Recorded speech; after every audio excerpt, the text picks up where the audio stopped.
Jam-pack na rin po ang NAIA Terminal 3 ng mga pamaynilang pasahero. Nakatutok live si Micaela Papa. Mika? Gigi, inaasahang may higitan ngayong araw ang bilang ng arrivals na balik Manila pagkatapos ng long weekend kumpara sa mga nakauwi na kahapon na pumalo sa mahigit 15,000 pasahero. Marami sa mga pasahero bukod sa paggunita sa undas, galing din sa bakasyon.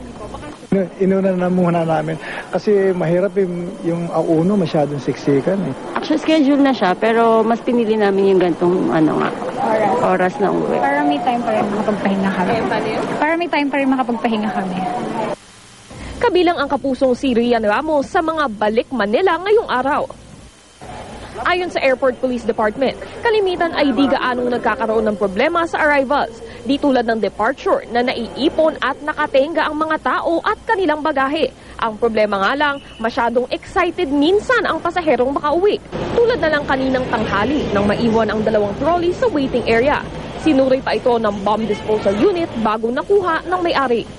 Siguro para sa mga dumarating na pasahero natin, huwag masyadong excited. Yung kanilang bagahe ay wag nilang makakalimutan na dalhin o isakay sa kanilang sasakyan. Gigi, tiniyak naman ng pamunuan ng NAIA 3 na handa sila para sa buhos ng uwian ng mga pasahero. Maigpit pa rin ang ipinapatupad na seguridad at syempre ito nga yung magandang balita, Gigi, wala namang inaasahang delays sa mga domestic flights. Gigi? Maraming salamat, Micaela Papa.